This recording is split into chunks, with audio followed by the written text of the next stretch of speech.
vraiment rendre grâce au Seigneur pour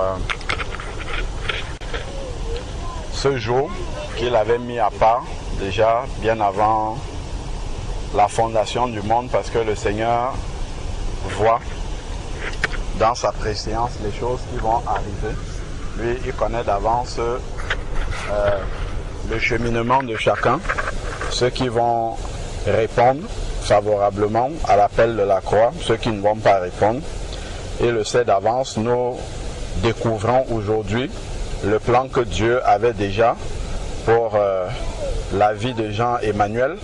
Et vraiment, on se réjouit dans le Seigneur d'être témoin de la puissance du Seigneur. Parce que lorsque nous voyons les choses s'accomplir dans le monde visible, en fait, il y a déjà beaucoup de choses qui ont été accomplies dans l'invisible, ou bien de manière inconsciente pour nous, mais vraiment des victoires que le Seigneur a déjà accomplies, et qui plus est encore, lorsque on écoute le témoignage de Jean-Emmanuel, vraiment on ne peut que s'incliner devant la majesté du Seigneur et lui rendre grâce de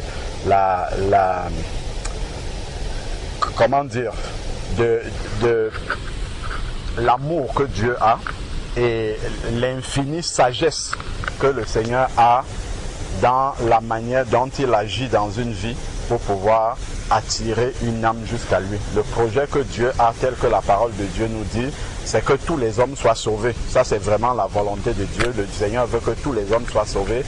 Et il dispose tout dans la vie d'un être humain pour que l'être humain puisse finir par le rencontrer. Mais malheureusement, ce ne sont pas tous les êtres humains qui rencontrent Dieu. Mais ce n'est pas la faute du Seigneur. Ce n'est pas faute d'avoir étendu la main pour ramener l'être humain à lui. Parce que Dieu a créé l'être humain pour que l'homme puisse être, quand je dis l'homme, c'est avec grand H, avec les femmes aussi, puisse être en communion avec lui. Et Dieu a des projets de paix vraiment pour les hommes. Quand Dieu voit un être humain dans la, dans la souffrance, dans la perdition, dans, dans les échecs de la vie, vraiment, ça fait saigner le cœur de Dieu. Parce que c'est un peu, regardons un peu, bon, peut-être tout le monde n'a pas des enfants, mais nous voyons quand même les enfants à côté de nous. Imaginons-nous un père qui a donné naissance à des enfants. Quand tu donnes naissance à ton enfant, tu désires, le plus cher désir de ton cœur, c'est de voir cet enfant-là épanoui. Combien nous sommes dans la joie quand tu arrives, tu vois un enfant en santé. Déjà ça, quand tu vois un enfant en santé, vraiment, pour ceux qui ont eu l'occasion d'aller à l'hôpital, quand tu vas dans le service des enfants malades, ça déchire le cœur. Ça déchire vraiment le cœur de voir un enfant en souffrance comme ça. C'est comme ça que Dieu aussi est. Lorsqu'il voit les êtres humains qu'il a créés être vraiment, dans un échec dans la vie. Parce que ce que Dieu a prévu en créant l'être humain, c'est que l'être humain puisse être dans le bonheur de Dieu. C'est vraiment que l'être humain puisse être épanoui sur la terre. Pour ceux qui ont eu l'occasion de lire la Bible, on voit dès la création comment Dieu il a créé l'homme en dernier lieu. C'est à la fin de la création qu'il a créé l'homme. Donc il a d'abord pourvu, excusez-moi, je voulais compris, mais ça vient comme ça, donc je préfère que je laisse sortir tel que ça vient et on se laisse conduire par l'Esprit de Dieu. Donc Dieu a d'abord minutieusement créé l'environnement de l'homme pour que l'homme puisse s'épanouir. Et c'est après qu'il a créé l'homme, quand tout était prêt déjà. Et ça, c'est une préfiguration de la vie que Dieu veut que nous ayons. C'est-à-dire que Dieu a disposé déjà dans nos vies. Il a disposé un chemin tout tracé, qui est un chemin tel que le Seigneur, la parole de Dieu nous dit. Et Dieu a des plans de paix pour nous. Il a des plans de bonheur et non des plans de malheur. Donc Dieu a déjà préparé tout, comme pour Adam et Ève. Il a préparé le jardin d'Éden. Il a mis des arbres fruitiers parce qu'il a pensé que l'homme devait avoir faim. devait avoir besoin de se nourrir. Donc Dieu a prévu tout cela déjà d'avance. Et quand tout cela était prêt, il a amené l'homme maintenant. Il a amené même les animaux pour que l'homme ne soit pas seul.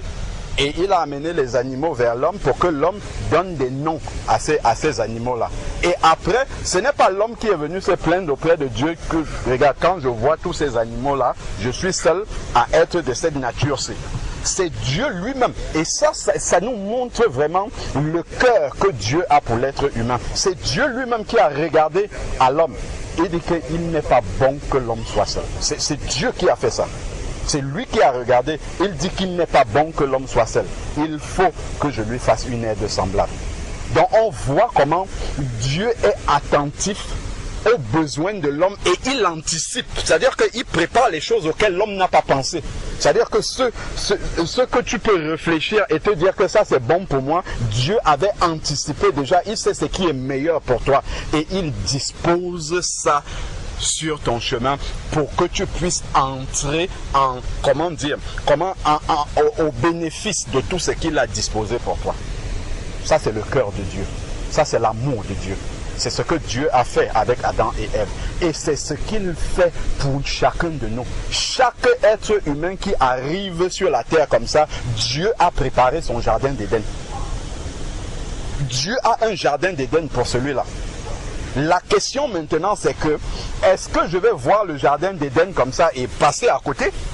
Ou bien est-ce que je vais entrer dans le jardin d'Éden et ne pas regarder à celui qui a eu l'infinie sagesse de préparer ce jardin d'Éden que moi je n'étais pas capable de formuler comme besoin et de savoir que c'est ce qui est bon pour moi?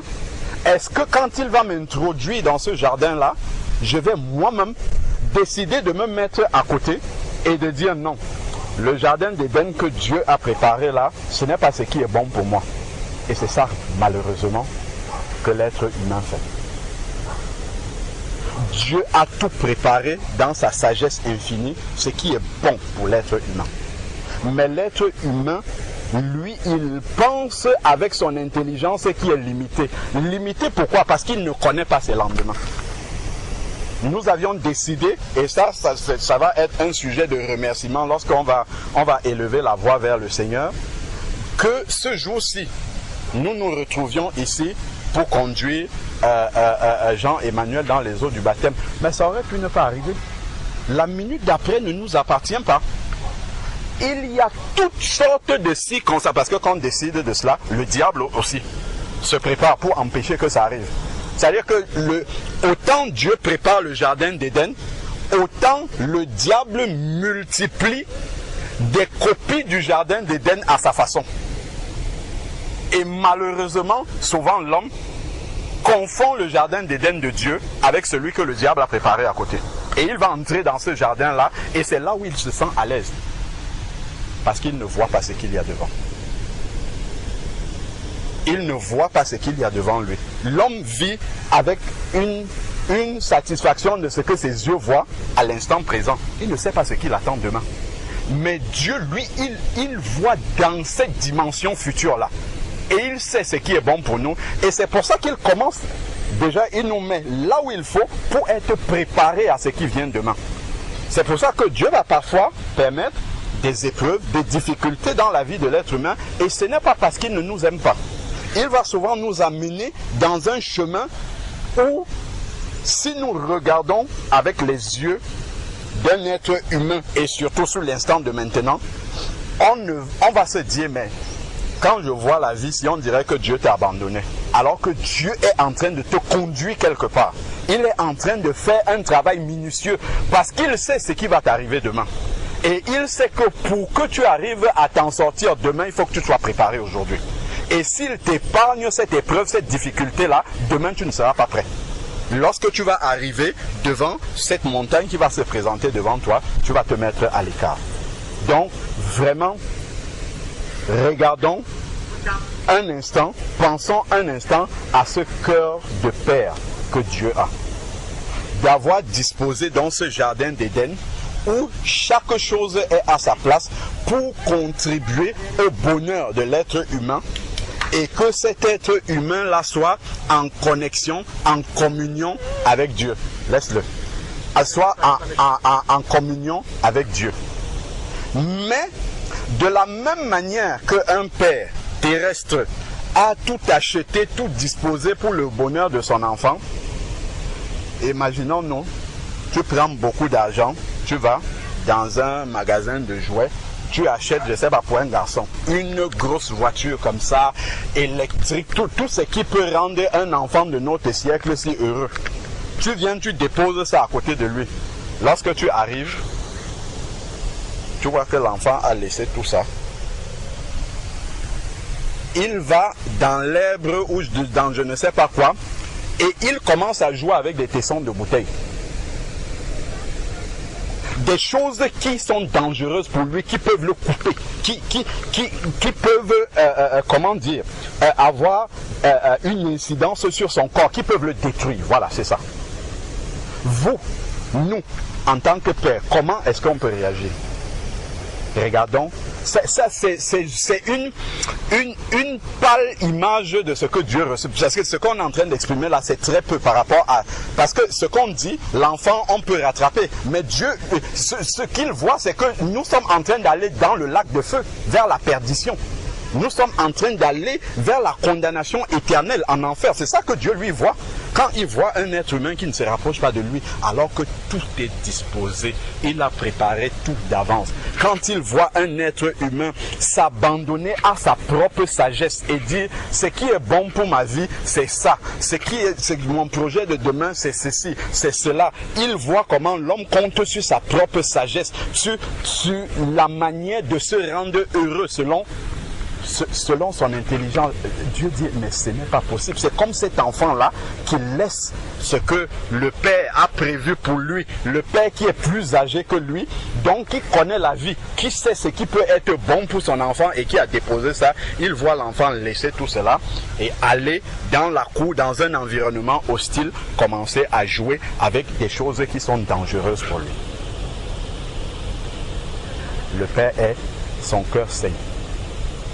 Puis encore lorsqu'il va voir un enfant où tout était préparé pour que cet enfant-là puisse s'épanouir dans un environnement sain, dans un environnement qui n'est pas hostile pour lui, mais il va voir l'enfant laisser tout cela et aller, je ne sais pas, faire des jeux dangereux et finir peut-être par avoir le bras cassé, une entorse, je ne sais pas moi, un handicap sur lui.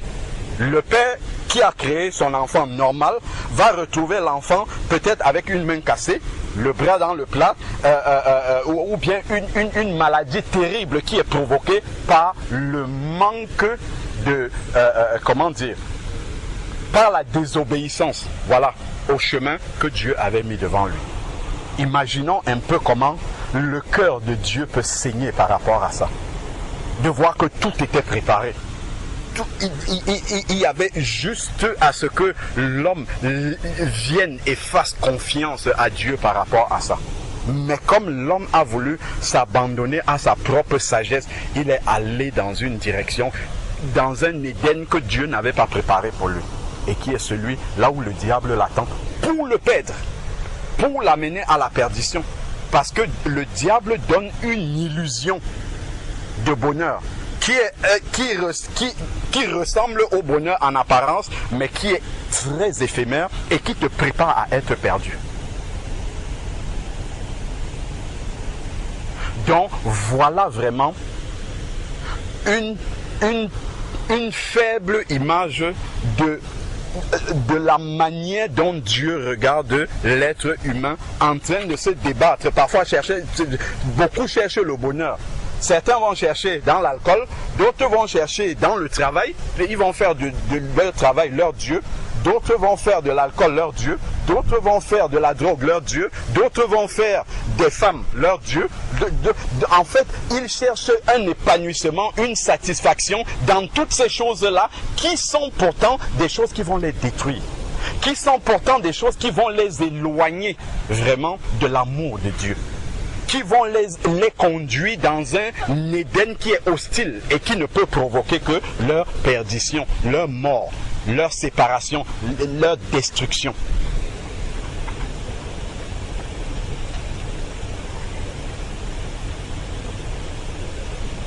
Vraiment, le Seigneur est bon, le Seigneur est grand, le Seigneur est amour et le Seigneur est sage.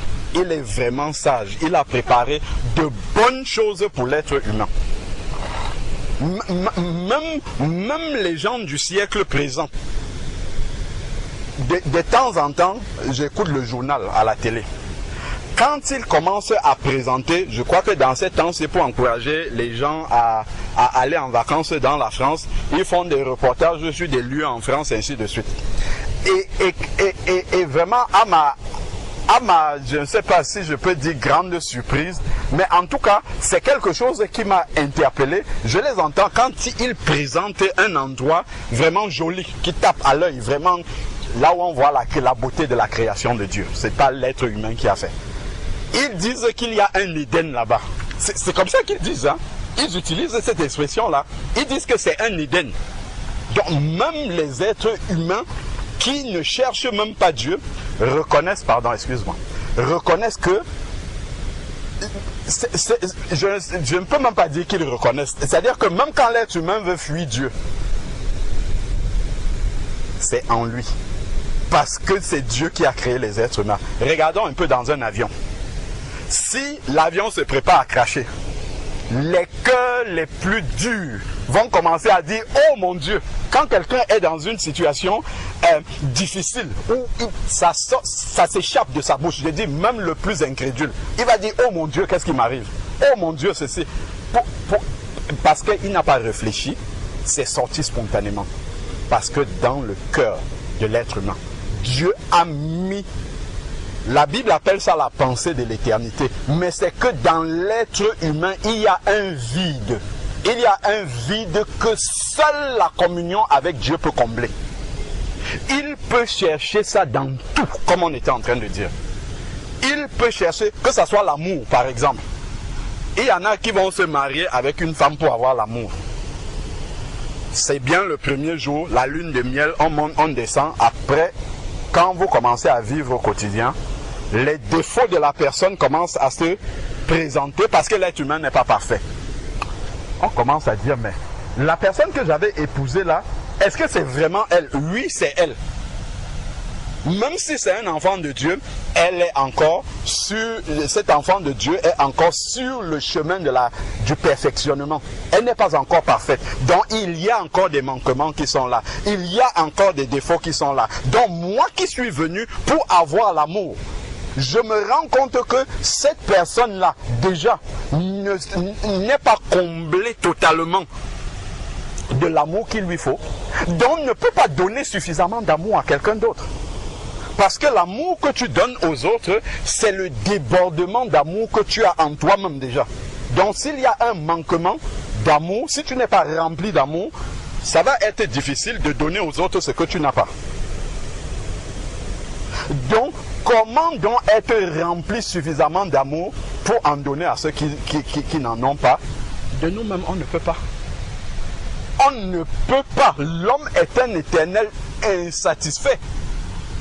Il n'arrive pas à se satisfaire lui-même. Donc, pour aller chercher à satisfaire alors les autres, mais là, ça relève d'une impossibilité humaine. Et c'est là, justement, que l'amour de Dieu intervient. Parce que l'amour de Dieu est infini. Donc, Dieu peut distribuer son amour dans le cœur de tous les êtres humains qui le désirent, au point que ça déborde et que Dieu soit toujours amour, qu'il en ait toujours suffisamment. Et c'est le débordement de l'amour de Dieu dans un être humain qui va se déverser sur ceux qui sont à côté de lui. Ce n'est que quand un être humain est en Dieu, qu'il est pleinement comblé, le vide là est comblé par l'amour de Dieu, par la relation avec Dieu. Et maintenant, il en a, c'est-à-dire qu'il est tellement dans, dans la quiétude avec Dieu. Je ne suis pas en train de dire que quand tu es en Dieu, tu ne reçois plus de facture à la fin du mois. Tu n'as plus d'inquiétude. Tu vas avoir le travail tout le temps. Tu peux être en Dieu et être au chômage. Tu peux être en Dieu. Les factures vont toujours arriver. Donc les problèmes de la vie vont toujours arriver. Mais comme Dieu a déposé dans ton cœur quelque chose qui est plus excellent que cela, et que tu as déjà la chose la plus importante. Imagine, parce que les gens sont toujours à la quête de quelque chose. Mais lorsque tu rencontres le Seigneur, je ne parle pas de rencontrer Dieu dans la religion, comme une religion ou des traditions. On voit les tontons, les tatas aller à l'église, on les suit aussi, on va avec eux parce que dans notre famille, tout le monde va à l'église. Non. Là, nous sommes en train de parler d'une vraie rencontre avec Dieu, d'un cœur à cœur. C'est-à-dire que Dieu vient vraiment se révéler dans ton cœur. C'est de ça qu'on est en train de parler. Lorsque quelqu'un rencontre Dieu de cette manière-là, il y a quelque chose de puissant qui se passe à l'intérieur de lui. La personne est totalement changée, elle est totalement remplie, elle est totalement comblée, elle est totalement... Excusez, il y a une... J'essaie d'utiliser les mots qu'on peut comprendre. Les gens qui sont dans les religions hindouistes parlent de nirvana. C'est un mot que j'ai souvent entendu. C'est-à-dire que c'est atteindre... Et bon, ça, je ne dis pas que c'est ça. Je suis juste en train d'essayer de nous donner...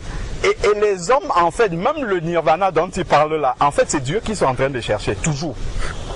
C'est Dieu qui sont en train de chercher. C'est-à-dire que c'est arrivé à un point où vraiment l'être humain se sent pleinement comblé. C'est-à-dire que l'inquiétude commence à partir. Donc, quand on parle d'inquiétude, ce n'est pas que si tu n'as pas payé ta facture, rien ne va se passer dans ton cœur. Bien sûr, il y aura le questionnement dans ton esprit de se demander comment je vais faire pour régler cette facture-là.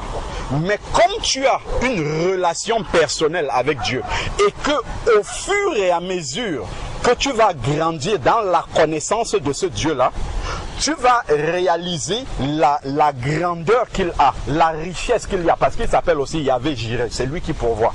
Tu vas réaliser que, en fait, rien ne manque à Dieu.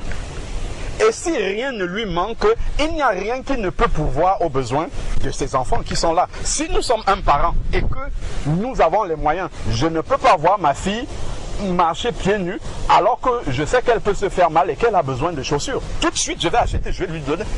Ce n'est même pas je vais acheter, Dieu n'achète rien. Il va prendre, il va donner. Je prends, imaginons un peu un père. Il a tout un magasin de chaussures qui est là, il voit son enfant marcher pieds. Il va prendre ça rapidement et lui donner. Donc au fur et à mesure que je vais avancer avec Dieu, je vais réaliser vraiment dans mon cœur. C'est pas que quelqu'un va prêcher comme ça, je vais juste entendre. C'est que dans cette relation, parce que mon cœur s'est vraiment approché de Dieu, Dieu va commencer à se révéler à moi. Il va me révéler sa grandeur. Il va me révéler tout ce qui est à ma disposition en tant que son enfant. Je ne m'approche pas parce que je cherche ces choses-là. Je m'approche parce que Dieu est grand et qu'il s'est révélé à moi. Donc, et il va continuer à me faire grandir dans cette connaissance de lui. Et lorsque je vais réaliser, imaginons un peu un enfant qui sait que, bon, son père l'aime et ne la déteste pas. Quand elle se tourne comme ça, elle voit un magasin de chaussures qui est là. Vraiment avec toutes les coupes, tout ce qu'on peut imaginer. Si cet enfant-là est pieds nus aujourd'hui, est-ce qu'elle peut s'inquiéter? Ne s'inquiète pas. C'est à ce stade-là qu'on va arriver. Parce qu'elle sait qu'il suffit que je demande à mon père, il fait comme ça, et il me donne. C'est comme ça qu'on arrive à trouver cet équilibre-là avec Dieu. Et que vraiment les grandes... Parce que l'inquiétude dans ce monde, souvent on est tous en Île-de-France, on prend les transports. Un matin, tu vas te lever pour prendre les transports. Ah, on arrive à une gare, on coupe le train, on dit que ça n'avance plus, descendez. Parce que quelqu'un s'est jeté sur les rails là-bas, il se jette pourquoi? Pourquoi est-ce qu'il se suicide? Parce que quand il regarde devant, il regarde à côté, il regarde en l'air, il regarde à gauche, à droite, il ne voit pas la solution. Pourtant, en Dieu, c'est quelque chose qui n'existe pas. Dieu a des solutions pour tout. Il n'y a rien qui manque à Dieu pour combler le bonheur d'un être humain, pour qu'il soit dans une joie complète. Ça ne manque pas à Dieu. Donc maintenant, si je suis un enfant de Dieu, et que je demande la paire de chaussures, si c'est que je marche pieds nus, je prends cet exemple-là. et que la paire de chaussures n'arrive pas tout de suite. Comme je connais l'amour de Dieu, je sais que ce n'est pas parce que Dieu ne m'aime pas et qu'il ne veut pas me donner. 2, comme je connais l'amour de Dieu, je connais la grandeur de la richesse de Dieu. Je sais que ce n'est pas parce qu'il en manque à Dieu. Il y en a dans le magasin. Mais si Dieu me laisse temporairement comme ça, c'est parce que c'est utile pour moi. Il faut peut-être que j'apprenne à marcher comme ça sans les chaussures, parce que Dieu voit que c'est bon pour moi, pour l'instant. Et que en son temps, parce qu'il y a le calendrier de Dieu, et c'est là où je lui fais entièrement confiance. Le calendrier de Dieu est là. À l'instant où il verra que non, maintenant ça commence vraiment à être dangereux pour ma fille qui est là, de marcher pieds nus, il prend ces chaussures-là. Comme il sait désormais que cet enfant qui est là, si je lui donnais rapidement cette chaussure-là, elle va porter la chaussure aujourd'hui, elle va dire waouh, vous avez vu comment ma chaussure est belle? Demain, voilà comment l'enfant va commencer à faire avec ça. Ça va commencer comme ça, va marcher comme ça, va piétiner la chaussure parce qu'il ne sait pas la valeur. Il ne mesure pas la valeur qu'il y a dedans. Donc parfois, Dieu va faire ça. Parce que Dieu, même s'il a un magasin infini de choses, il ne veut pas qu'on gaspille. Regardons, pour ceux qui ont lu la Bible, lorsque Jésus a multiplié les pains à partir de 5 pains et 2 poissons, il a multiplié suffisamment de pains pour nourrir une foule de 5000 hommes. Avec plus les femmes, plus les enfants. Donc, il était capable de multiplier à l'infini les pains, quel que soit le nombre de pains. Il a fait ça 2 fois. Quel que soit le nombre de personnes qui étaient là. Donc, Dieu n'est pas limité sur le nombre de pains. Par contre, si nous lisons dans les évangiles ce qui s'est passé après, lorsque les gens ont mangé et été rassasiés, Dieu a demandé à ses disciples de récupérer les restes. Il ne faut pas gaspiller. Ce n'est pas parce qu'il y en a qu'on doit gaspiller. Donc ce n'est pas parce que Dieu est capable de me donner, par exemple si j'ai un travail, Dieu me donne un salaire. Il permet que j'ai un travail. Ce n'est pas parce qu'il permet que je travaille que je dois gaspiller cet argent-là, dépenser dans n'importe quoi. Non. Parce que j'ai des comptes à rendre à Dieu par rapport à cet argent-là qu'il me donne. Parce que cet argent-là, il me le donne pour un but. Par exemple, s'il m'a donné une famille, je dois subvenir aux besoins de cette famille qu'il m'a donnée. Je dois subvenir à tel ou tel besoin. Parce que cela accomplit aussi la volonté de Dieu. Dieu m'utilise pour satisfaire certains besoins autour de moi. Donc, je ne peux pas disposer de ça comme je veux. Donc, ça, c'est une des multiples raisons pour lesquelles Dieu peut retenir momentanément de mettre à ma disposition quelque chose dont je sens ou j'ai l'impression que ça m'est utile. Donc Dieu peut retarder d'abord pour m'éduquer d'abord, à savoir prendre soin de cette chose-là, et ensuite Dieu va la mettre à ma disposition. Mais il ne manque rien au Seigneur pour que l'être humain soit heureux complètement. Et ça, nous partons simplement du jardin d'Éden. Dans le jardin d'Éden, il y avait tout pour que l'être humain soit dans une harmonie complète. Il ne manquait rien. Et Dieu là n'a pas changé. De la même manière aujourd'hui, autant qu'il voit Jean-Emmanuel, autant qu'il voit Georges, autant qu'il voit Franck, autant qu'il voit Yasmine, autant qu'il voit chacun de nous, nos vies sont comme un livre ouvert devant lui. Il sait ce qu'il faut pour que Bintou soit heureuse. Il sait à quel moment il peut arriver à cela. Mais il faut que tu lui fasses confiance. Il faut que tu lui permettes de travailler là-dessus. Le Seigneur dit dans sa parole, je me tiens à la porte et je frappe. Donc, Dieu, en fait, quand il a mis Adam et Ève dans le jardin, il leur a dit ce qui n'était pas bien de faire. Mais il les a laissés libres.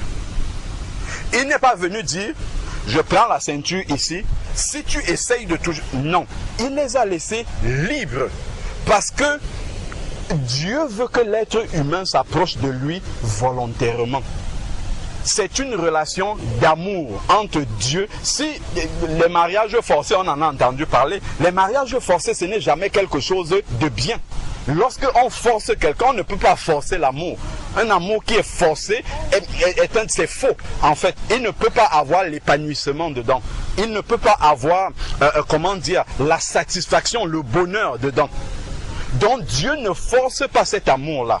Il va simplement dire, mon fils, ma fille, voilà, j'ai tout disposé, tout est à ta disposition.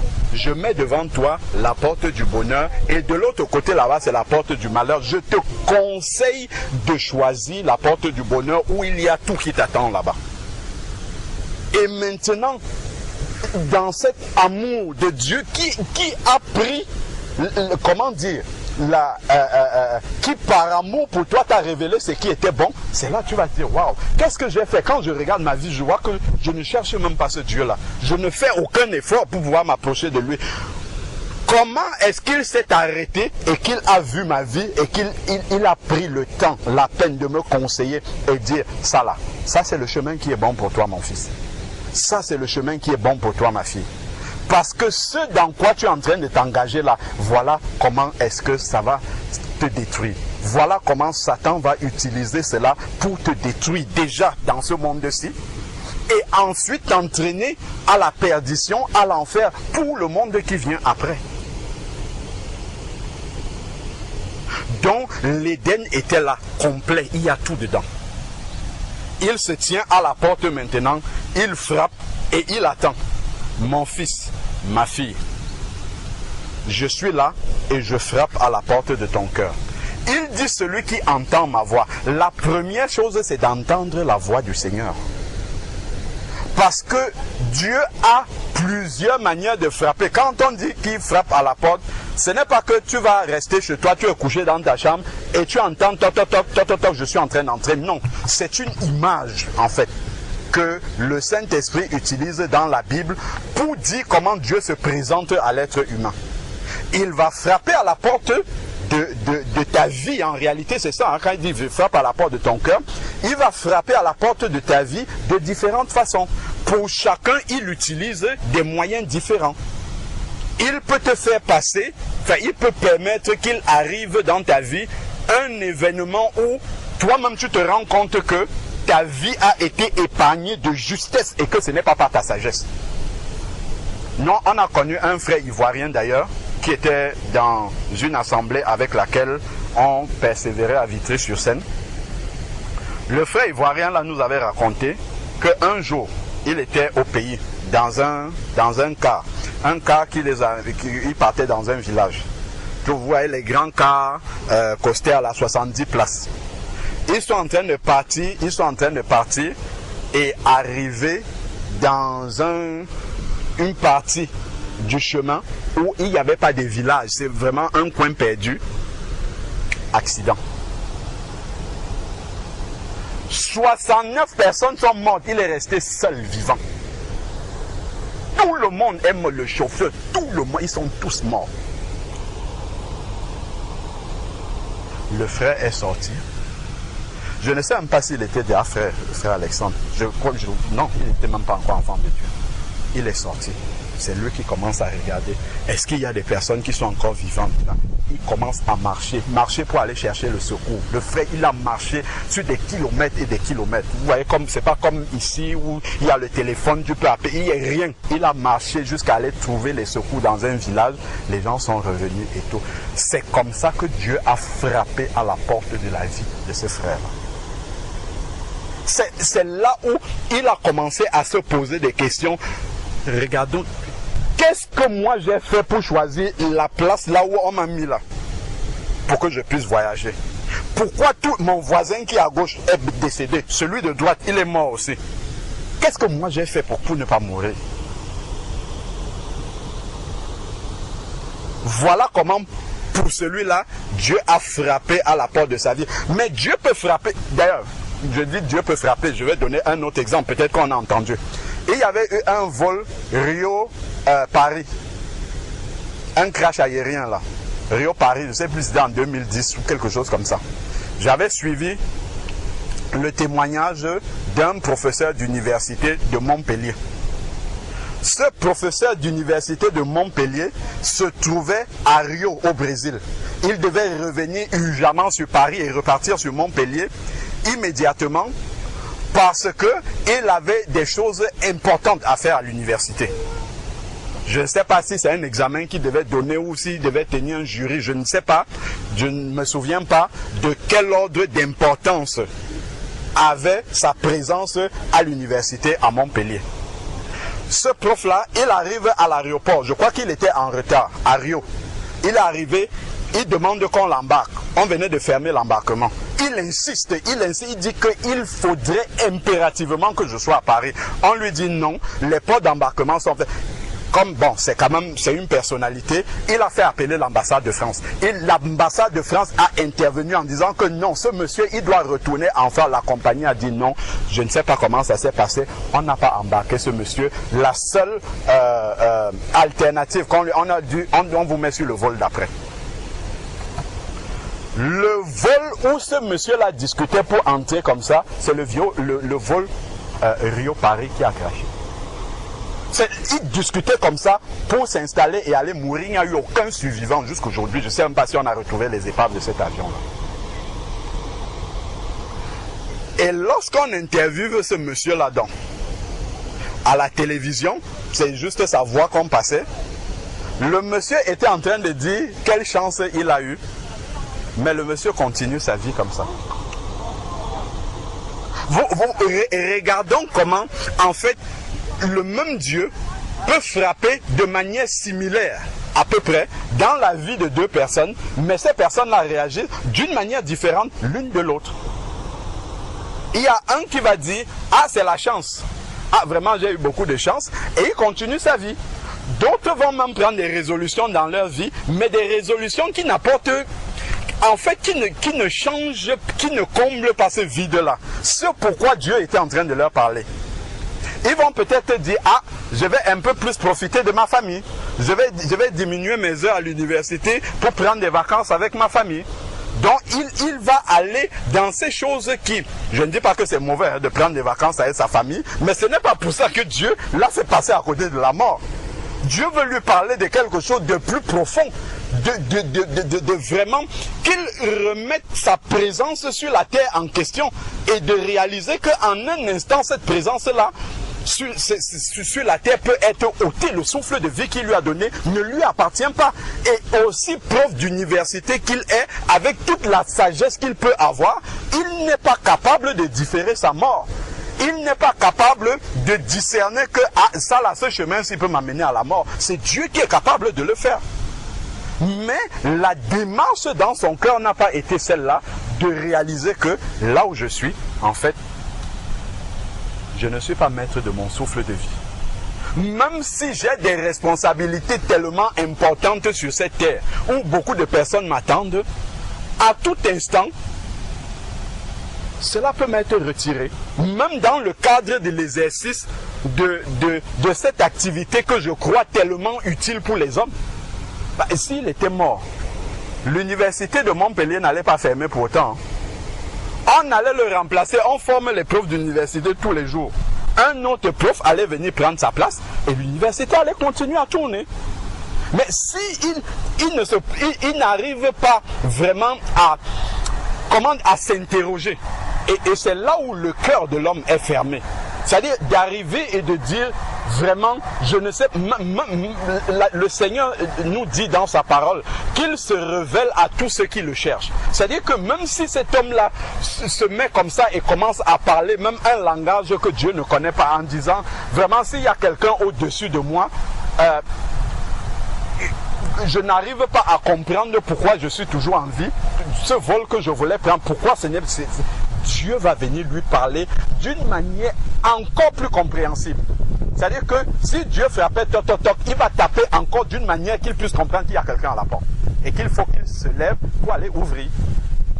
C'est à ce point-là que l'amour de Dieu est. Mais si Dieu tape et que, bon, on ne prête même pas garde à ce que Dieu est en train de m'interpeller par rapport à la manière dont je vois les circonstances de ma vie arriver, Dieu va dire, bon, ben, il ne comprend pas.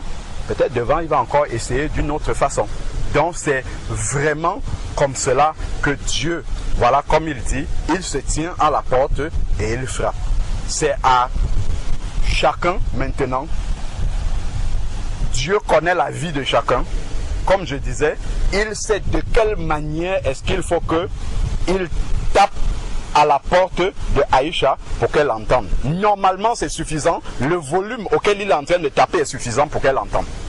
Donc si elle n'entend pas, ça sera sa faute. Ça ne sera pas la faute de Dieu. Dieu, lui, il aura tout fait pour pouvoir l'attirer, mais elle a préféré faire confiance à sa propre sagesse et ne pas aller vers son Créateur.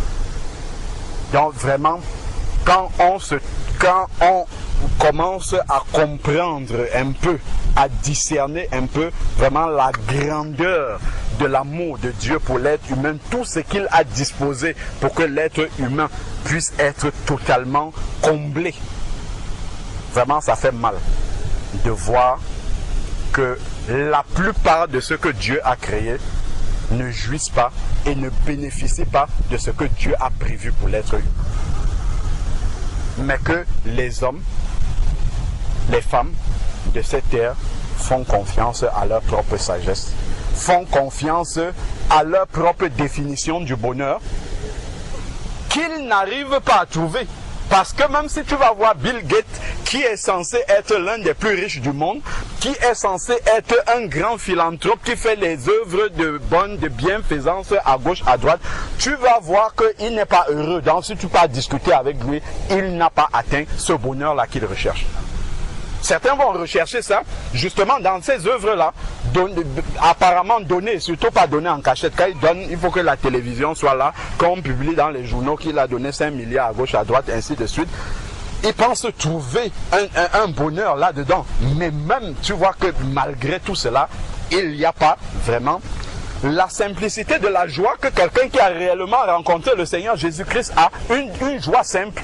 Mais si tu vas examiner même la vie de celui qui a rencontré Jésus-Christ, tu ne vas pas voir une opulence extraordinaire. C'est pas l'argent ou bien je sais pas moi le travail, mais cette simple joie là de savoir que je vis. S'il y a quelque chose qui me dépasse, Seigneur, aide-moi. Je suis en train de travailler, je vois une difficulté, Seigneur, aide-moi. Je suis en train de voir mon enfant aller dans une direction, Seigneur, pardon. Cet enfant-là, tu sais que tu n'es pas seul.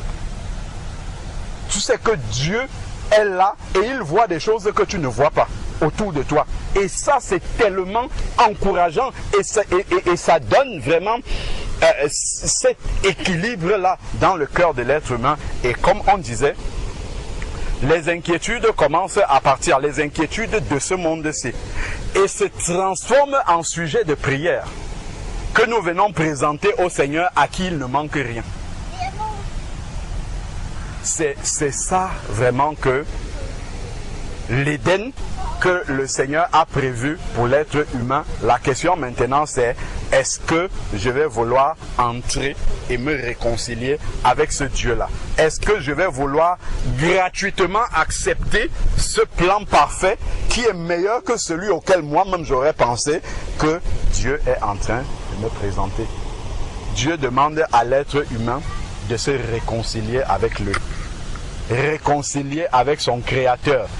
Ça part du fait de réaliser que telle que ma vie est là aujourd'hui, je ne la contrôle pas. Je ne suis pas capable moi-même de diriger ma vie et que ça donne quelque chose. D'ailleurs, quand je me retourne, je regarde juste les échecs qu'il y a déjà eu dans ma vie, je me rends compte que je ne suis pas capable de la diriger. Encore moins mon souffle de vie. Et il dit, mon fils, ma fille, approche-toi, réconcilie-toi avec moi. Le Seigneur ne tient pas compte des temps d'ignorance, c'est-à-dire les moments où l'être humain vivait selon les désirs de son cœur, selon ce que lui il appelait sa définition du bonheur et la recherchait ailleurs. Il ne tient pas compte de cela. Mais il annonce en tout lieu à tous les hommes qu'ils aient à se réconcilier avec lui. Parce qu'il a prévu des choses bonnes pour elles. Mais il nous annonce aussi qu'il y a la possibilité de la perdition si jamais on désire continuer à marcher comme nous voulons. Mais ça, ce n'est pas la volonté de Dieu pour nous. Et ça, l'être humain, pour s'approcher de Dieu, doit s'approcher d'abord dans la repentance. L'enfant qui commence à jouer avec les testons de bouteille alors que le père a laissé la voiture, ce qui va toucher vraiment le cœur du père, de savoir que cet enfant-là a compris, c'est que l'enfant jette derrière les tessons de bouteille. Qu'il revienne vers le père, qu'ils disent, Père, je te demande pardon parce que tu as pris de ton argent. Tu es allé, tu as pris de ton temps pour chercher ce qui était bon pour moi. Tu as amené ce qui était sans danger. Tu as posé là. Mais moi, je me suis retourné ailleurs. C'est ça qui va toucher le cœur du Père. Ça, c'est la première démarche. Se repentir, demander pardon pour ses péchés. Celui qui cache ses transgressions ne prospère pas. Mais celui qui les confesse, qui les dit à Dieu et qui prend l'engagement de les délaisser. Et même parfois, on n'a pas la force de les délaisser. Mais le désir qui est dans notre cœur, Dieu, il dit, ah, c'est donc tu veux faire ma volonté, je vais t'aider à y arriver. Il vient pour nous soutenir. On se repent de ses péchés. On accepte maintenant que ma vie telle que je la vois jusqu'aujourd'hui, je ne suis pas capable de donner du bonheur à cette vie-là. Je nous assure que pour ceux d'entre nous qui travaillons, nous voyons beaucoup de nos collègues comme ça. Lorsque vous voyez en apparence, vous voyez les gens tellement équilibrés. Je me rappelle une fois, dans un travail que j'avais une responsable. Lorsque on voyait cette jeune fille-là, elle travaille comme le travail de 4 personnes. Elle est là vraiment équilibrée. Tu sens que vraiment c'est quelqu'un qui maîtrise son travail, ainsi de suite. Je te dis, ça vraiment c'est quelqu'un qui est tellement forte dans sa tête pour arriver à battre tout ce travail-là, pour arriver à être aussi, comment dire, avoir autant de maîtrise dans son travail, diriger une équipe, ainsi de suite. Un jour, un midi, j'étais entré dans le bureau où elle était, il y avait d'autres collègues qui étaient là. Je ne sais pas comment, de quoi est-ce qu'elle était en train de parler avec les collègues qui étaient là. Et je lui dis, oui, je crois qu'elle a brossé rapidement comme ça quelque chose que sa maman lui avait fait. Et que sa maman vient souvent prendre ses enfants à elle, ses petits-enfants. Mais voilà, elle n'a pas beaucoup le temps de sa maman. Et je ne sais pas quelle parole j'avais dit là comme ça. Que non, vraiment, tu sais, cette relation-là avec ta maman qui est en train de se détruire, ça fait longtemps. C'est possible qu'elle soit restaurée s'il y a le pardon véritable. Elle me dit, ah bon, et je commence à lui parler. Ce midi-là, il y avait des collègues, parce que souvent ils s'envoient les messages pour aller manger ensemble le midi. Ses collègues lui envoyaient des messages, elle n'a pas répondu. Parce qu'elle était en train d'écouter, je lui parlais du pardon. Ses collègues ont envoyé les messages, elle n'a pas répondu.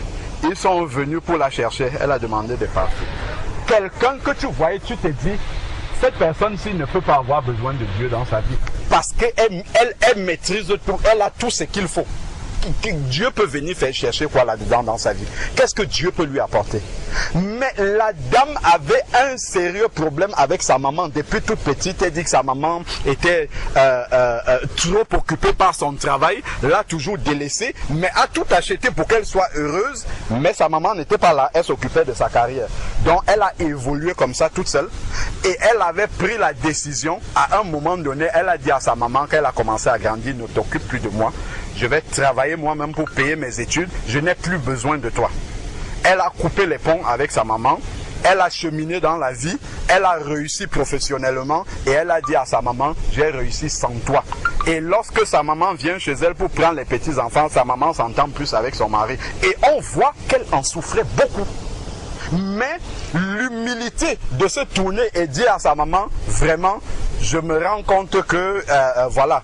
Et c'est ça qui lui manquait. Et à cause de ça, elle n'était pas heureuse. Parce que le manque de pardon, le manque de communion avec sa mère. Parce que c'est Dieu qui vient mettre un enfant dans les entrailles d'une maman. Ce n'est pas nous qui choisissons là d'où nous venons en tant que fœtus d'entrer dans tel ventre ou dans tel. C'est Dieu qui nous met dans ce ventre-là. Et il sait pourquoi il nous envoie dans le ventre de cette maman-là. Voilà comment on commence à parler du pardon. Elle dit, ah bon, donc c'est possible. Je vois comment elle a commencé à sortir des choses de sa vie privée, de ce qu'elle ressent au fond de son cœur. Je dis, waouh! Donc on peut voir des personnes qui sont debout comme ça devant nous, censé être tellement équilibré, censé maîtriser la situation de leur travail. Et on se dit que dans la vie de tous les jours, ça doit être aussi comme ça. Mais alors que ce sont des personnes fragiles. Ce sont des personnes à qui il manque l'essentiel. Et cet essentiel-là, c'est vraiment que le cœur soit comblé. C'est que le cœur soit entier. C'est que Dieu ait pris sa place dans ce cœur-là. Donc, vraiment, c'était pour encore nous rappeler que dans cette démarche-là, accepter Jésus-Christ comme son Seigneur, c'est-à-dire que désormais, on va vraiment capituler devant lui et se mettre à genoux et dire, Seigneur, j'ai essayé moi-même de conduire ma vie. J'ai essayé de donner un sens à ma vie. J'ai essayé de poursuivre par moi-même ce que je pensais être ce qui va apporter le bonheur dans ma vie. Mais je me rends compte que c'est un échec. Je n'arrive pas à trouver ce bonheur-là. J'ai cherché. J'ai essayé dans telle ou telle autre voie. Je n'ai pas trouvé ce bonheur-là. Viens et dirige ma vie. Je te la donne maintenant, c'est accepter Jésus-Christ comme son Seigneur. C'est-à-dire comme le maître de sa vie. Comme son sauveur aussi.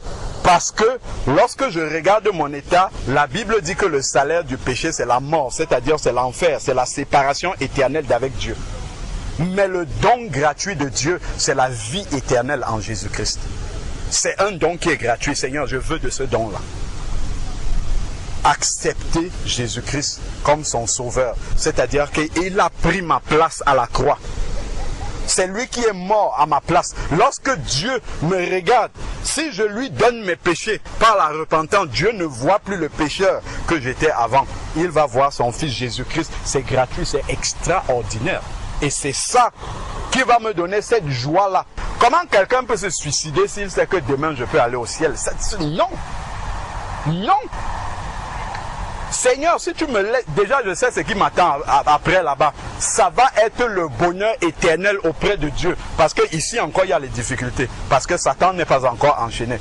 Mais il va avoir le bonheur éternel. Si tu me laisses ici sur la terre, c'est qu'il y a encore des choses à faire.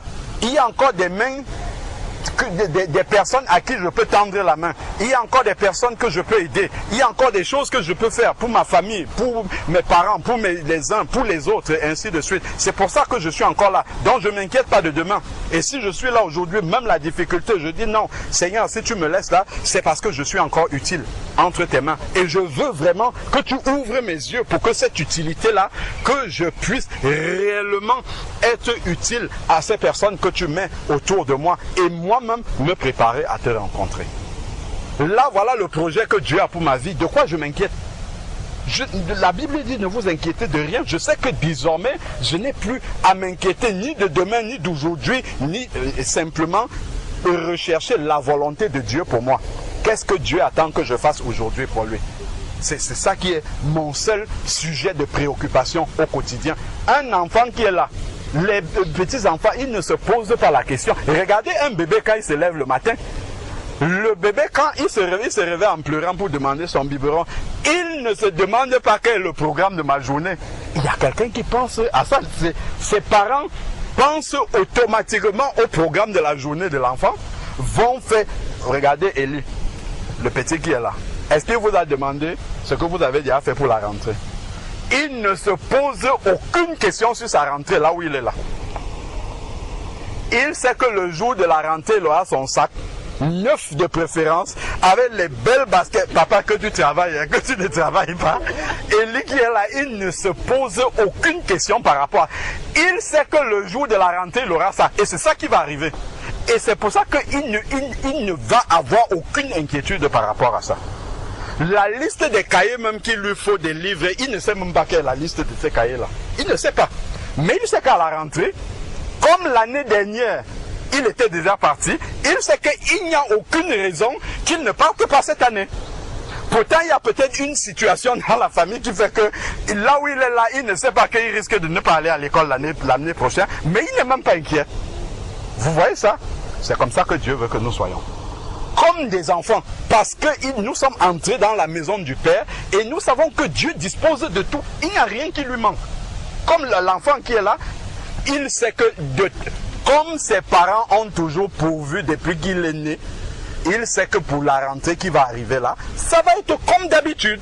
Il va avoir tout ce dont il a besoin pour aller à l'école et il ira à l'école sans problème. Donc il ne se pose pas de questions. Là où il est là, il ne se demande pas ce qu'il va manger le soir. Que maman Aïcha dise que je suis trop fatigué, je ne veux pas cuisiner. Lui, il ne se pose aucune question. Il sait que ce soir, il va manger.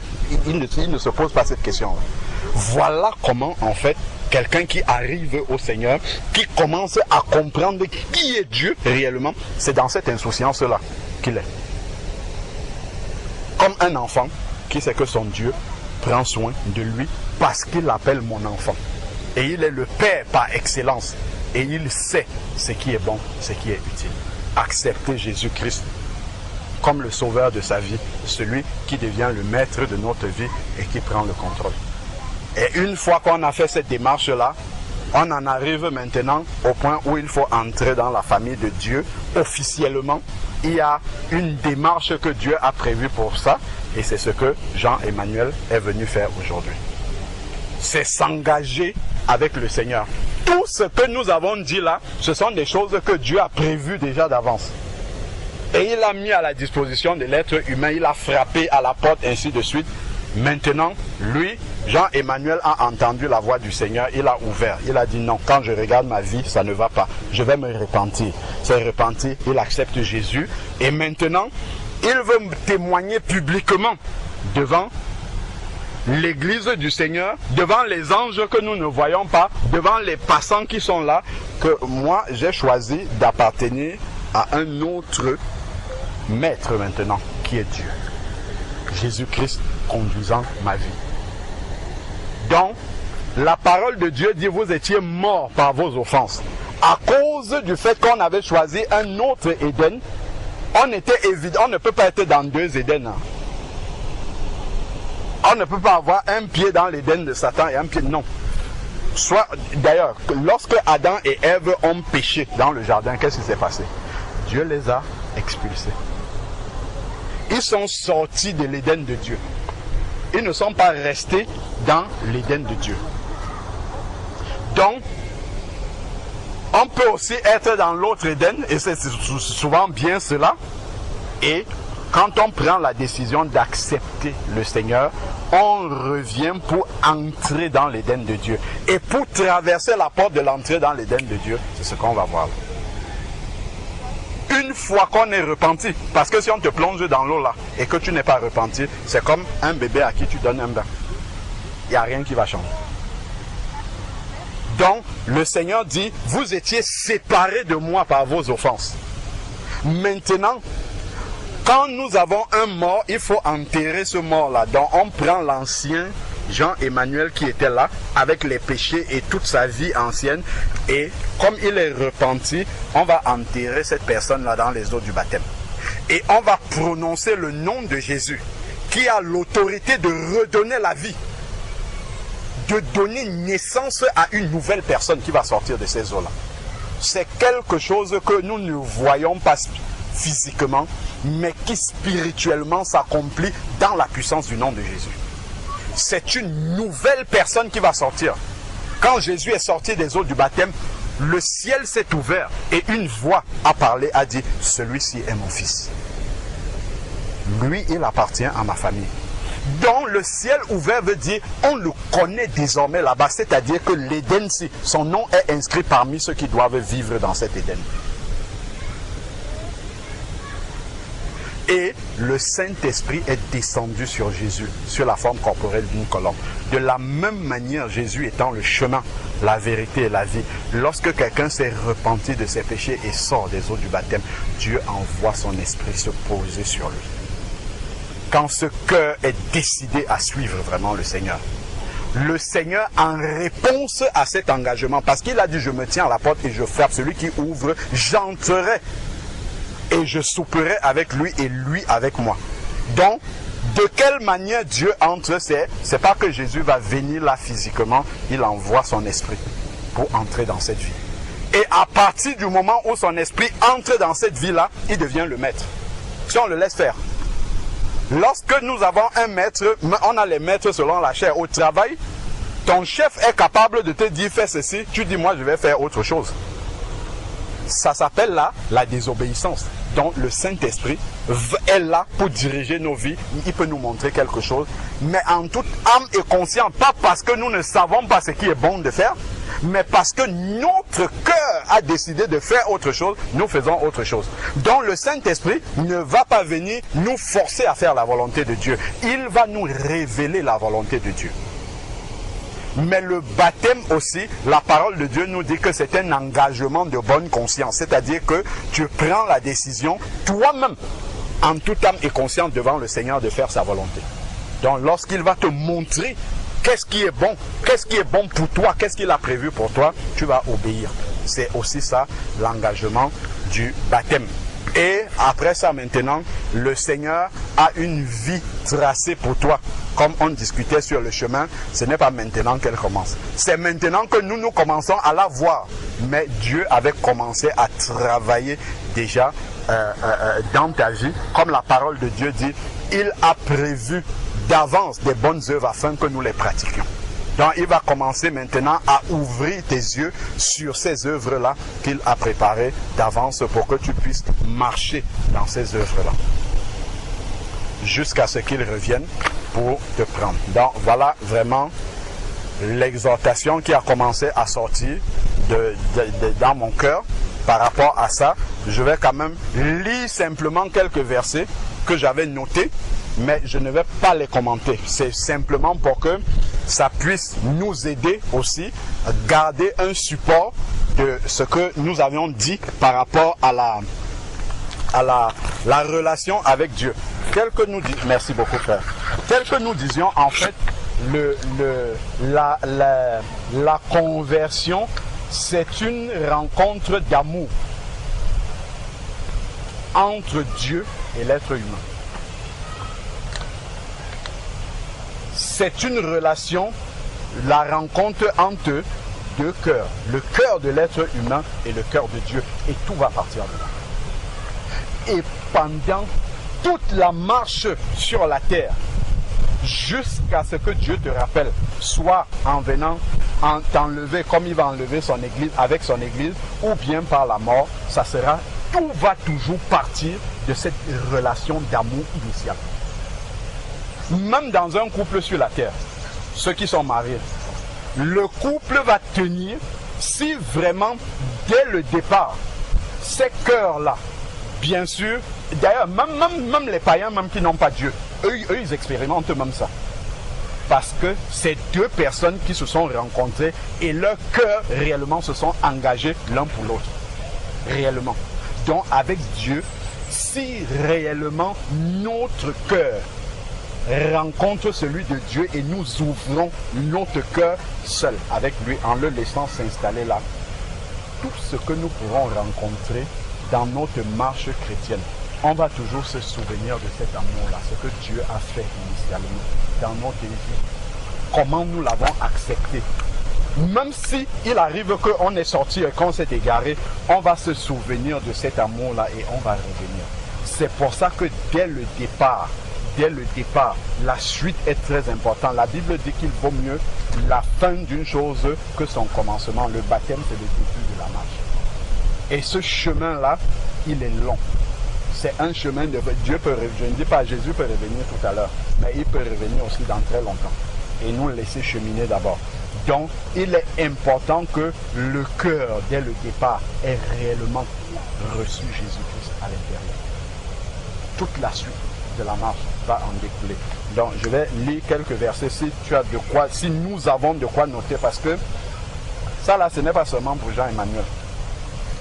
Pour nous-mêmes aujourd'hui, lorsque tu regardes ta vie spirituelle, tu vois qu'elle ne produit pas des fruits que Dieu attendait depuis.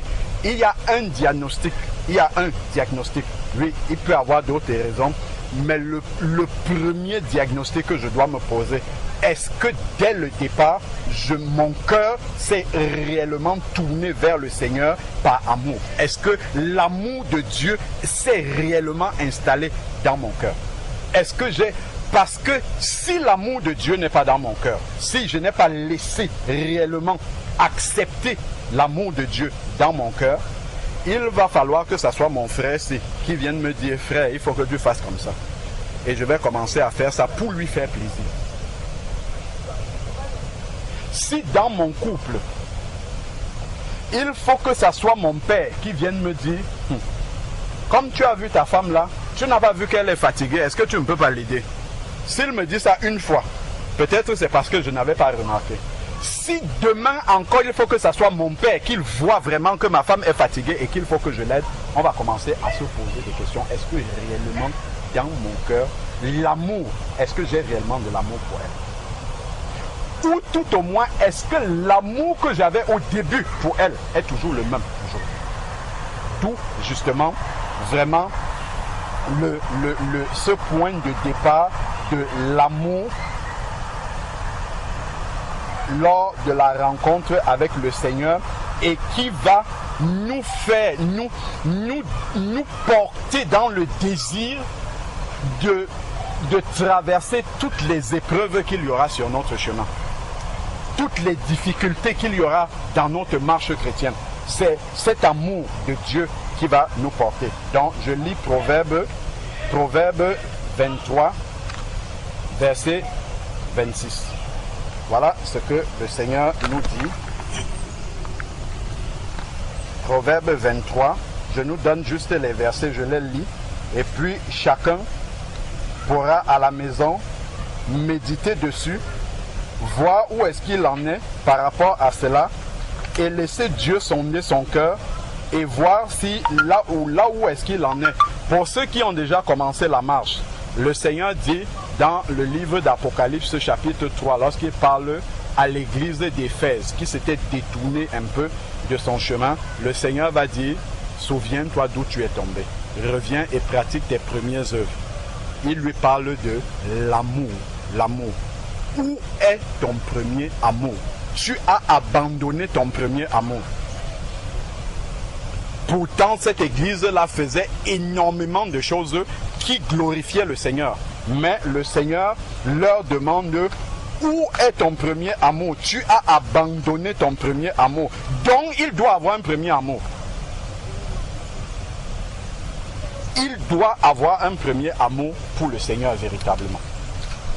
Et cet amour-là, ce n'est pas un homme qui doit nous dire d'aimer Dieu. Donc, Proverbe 23, verset 26, je vais lire, où il est écrit, « Mon fils, donne-moi ton cœur. » Nous voyons, c'est Dieu qui a créé l'être humain, qui lui a donné le cœur, mais il a laissé la responsabilité du cœur à l'être humain. Tu peux donner ton cœur à Dieu ou décider de garder ton cœur pour toi-même. C'est pour ça que même ceux qui sont convertis aujourd'hui, on voit que leur cœur, pour beaucoup d'entre nous, nos cœurs ne sont pas encore remplis entièrement de Dieu. Les cœurs sont partagés. Dieu ne veut pas les cœurs partagés. Soit il peut tout prendre, c'est-à-dire que tu acceptes de lui laisser tout ton cœur, même s'il y a encore des choses qui ne vont pas, mais que tu es décidé de lui laisser l'administration de ton cœur. C'est pour ça qu'il dit, mon fils, donne-moi ton cœur volontairement. Dieu ne va pas te forcer pour que tu lui donnes ton cœur. Il te dit, c'est une relation d'amour. C'est comme un homme qui vient faire des avances à une femme pour l'épouser. Il va lui déclarer son amour et il ne va pas voler son amour, l'amour de l'autre. Il va attendre qu'il y ait une réponse également. Donc Dieu dit, mon fils, ma fille, donne-moi ton cœur. Moi, je saurais quoi en faire. Je saurais ce qui est bon de remplir dans ce cœur-là. Parce que toi, tu ne sais pas ce qui est bon. Ce qui doit entrer dans ce cœur. Donc, mon fils, donne-moi ton cœur et que tes yeux se plaisent dans mes voies. Parce que les yeux-ci, qui sont là, je peux décider de poser ça sur une femme qui ne m'appartient pas et de la désirer, comme je peux décider de garder mes yeux uniquement pour cette femme que Dieu m'a donnée. C'est moi qui décide de ça. Si j'ai donné mon cœur à Dieu, je sais que ce que Dieu désire pour moi, c'est ce qui est bon. Et Dieu me dit, il faut que tu sois fidèle à ta femme. Donc mes yeux-ci ne vont plus se poser sur une autre femme pour la désirer comme la mienne. Est-ce que nous voyons? Le fait que j'ai laissé Dieu prendre mon cœur, les autres sens de ma vie, de mon corps, vont être impactés naturellement pour faire la volonté du Seigneur. Donc il dit que tes yeux se plaisent, que tes yeux aiment faire ma volonté. Ensuite, prenons maintenant Deutéronome. Deutéronome, c'est le 5e livre de la Bible au début. Deutéronome, chapitre 6, verset 5. Deutéronome 6, verset 5. Deutéronome 6, verset 5. Il est dit, tu aimeras l'Éternel ton Dieu. On voit toujours que, d'ailleurs, le plus grand des commandements aussi, c'est toujours sur l'amour. Et l'amour, c'est un amour de cœur. C'est pas un amour qui est commandé. C'est pas un amour qui est forcé. C'est un amour dont la disposition du cœur est vraiment engagée. Donc il dit, tu aimeras l'Éternel ton Dieu de tout ton cœur, de toute ton âme, de toute ta force. Verset 6, donc on peut prendre de 5 à 6, Deutéronome 6, verset 5 à 6. Et ces paroles, les paroles, la Bible, que je te donne aujourd'hui seront dans ton cœur. Est-ce que nous voyons là où on doit garder les paroles de Dieu? Dans notre cœur. Mais pour que nos paroles, nos cœurs gardent ces paroles, il faut au préalable que nous aimons Dieu. C'est que ces paroles-là ne resteront pas dans notre cœur. J'avance. Deutéronome chapitre 4, dont on recule, verset 9. Deutéronome chapitre 4, verset 9. Cela nous rappelle toujours la même chose. Seulement, prends garde à toi et veille attentivement sur ton âme. Parce que le cœur que nous voyons là, que nous donnons à Dieu, si nous avons décidé de le donner, il y a d'autres choses qui vont venir se mettre là-dedans. Exemple, si nous lisons dans Actes chapitre 5, nous allons voir un enfant de Dieu, gardons un doigt dessus, allons voir dans Actes chapitre 5, quelqu'un qui était pourtant un enfant de Dieu. Mais il y a quelque chose qui va se passer avec lui. Actes chapitre 5, parce que ce n'est pas parce que j'ai donné mon cœur à Dieu que rien ne peut venir là-dedans. Donc il faudrait que je ferme la porte, que j'empêche, que je veille, voilà, je veille pour que autre chose n'entre pas dans mon cœur. Donc il est dit ici, dans Actes chapitre 5, je lis à partir du verset 1. Mais un homme du nom d'Ananias, là nous sommes dans l'église du Seigneur. Ça ce sont les enfants de Dieu ici. Mais un homme du nom d'Ananias, avec Saphira, sa femme, vendit une propriété et retint avec le consentement de sa femme une partie du prix, puis il apporta l'autre partie et la déposa aux pieds des apôtres. Ils ont vendu un champ, ils ont pris l'argent, personne ne leur avait demandé de ramener cet argent-là aux pieds des apôtres. Ils se sont entendus et ils ont amené l'argent aux pieds des apôtres en retenant une partie. Personne ne leur avait dit de ramener la totalité, mais eux-mêmes ils ont décidé de ramener la totalité. Et ils sont venus dire, voici la totalité de ce... Déjà, nous avons vendu, personne ne leur avait demandé. Et voici la totalité de ce que nous avons vendu, que nous mettons à la disposition de l'Église. Et quand ils font ça, alors qu'ils ont retenu une partie pour eux, qu'est-ce qui se passe ici? Il y a une fraude dans leur cœur. Qu'est-ce qui se passe ici?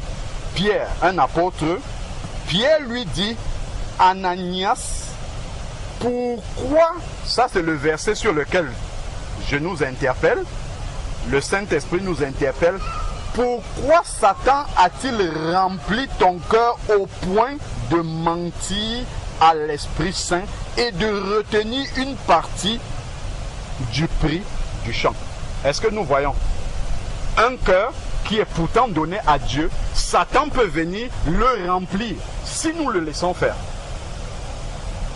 C'est pour ça que Dieu demande, je retourne, je nous montrais juste un exemple d'un enfant de Dieu dont Satan peut venir remplir le cœur, c'est possible. Et c'est donc pour ça que dans Deutéronome, chapitre 4 au verset 9, le Seigneur dit « Seulement prends garde à toi et veille attentivement sur ton âme. » L'âme, ça va un peu plus loin que le cœur, mais même le cœur, on va lire, il faut veiller dessus pour que Satan ne vienne pas le remplir, comme on a vu. Un exemple là, dans la parole de Dieu. Donc, il dit, veille attentivement sur ton âme. Il ne dit pas de temps en temps. Le Seigneur est très précis dans ce qu'il dit. Il ne dit pas de temps en temps, veille sur ton âme. De temps en temps, fais attention. Il dit tous les jours de ta vie, tous les jours. Parce que le diable, à chaque instant de ta vie, est capable de déposer une semence dans ton cœur. Il dépose quelque chose de mauvais dans ton cœur. Il te fait faire une mauvaise rencontre avec quelqu'un qui va te parler de choses qui vont commencer à t'amener dans une direction. C'est comme ça qu'il fait. Et après, ça commence à cheminer en toi et après, ça produit des mauvais désirs. Donc, c'est pour ça que le Seigneur dit tous les jours, de peur que tu n'oublies les événements que tes yeux ont vus. Donc, Jean-Emmanuel, aujourd'hui, le Seigneur a agi puissamment dans ta vie. Aujourd'hui, tu es conscient de ce qu'il a fait pour toi. Tu réalises là ce que Dieu a fait pour toi. Mais demain, devant certaines choses qui vont se présenter à toi, il faut que tu te souviennes de ce que Dieu a fait devant tes yeux. Mais ça, tu vas t'en souvenir si tu as veillé sur ton cœur. Pour que autre chose ne vienne pas couvrir dans ton cœur ce que Dieu a fait pour toi. Et que lorsque tu vas regarder dans ton cœur, ce soit cette chose-là qui couvre maintenant que tu vois. Donc il faut que tu veilles. Il faut que nous veillions chacun à notre cœur. Savoir d'où est-ce que nous sommes partis avec le Seigneur dans notre vie. Pour que autre chose ne vienne pas couvrir. Et voilà maintenant, tu n'oublies pas les événements que tes yeux ont vus. La plupart, d'ailleurs, normalement il devrait en être ainsi, mais la plupart de personnes qui s'engagent dans les eaux du baptême, normalement ont un témoignage. C'est-à-dire quelque chose que Dieu a fait dans leur vie et ils ont réalisé eux-mêmes que Dieu a frappé à la porte de leur cœur. C'est ce qu'on appelle le témoignage de la conversion. Mais, il faut rencontrer chacun quelques années après. Si on demande encore à quelqu'un, est-ce que tu te souviens de ce que Dieu a fait réellement pour t'attirer à lui? Si quelqu'un est sorti des eaux du baptême là, il a continué à vivre sa vie en désordre. Il est peu probable qu'il s'en souvienne encore de manière claire de ce que Dieu a fait dans sa vie. Première chose. Même s'il s'en souvient, cela ne va plus émouvoir son cœur comme au début. Comme lorsque c'était présent dans son esprit et qu'il a pris l'engagement de passer dans les eaux du baptême. Ça n'aura plus le même effet dans son cœur. Il va commencer à minimiser cela. Pourtant, au moment où il s'engage dans les eaux du baptême, c'est ça qui l'a poussé.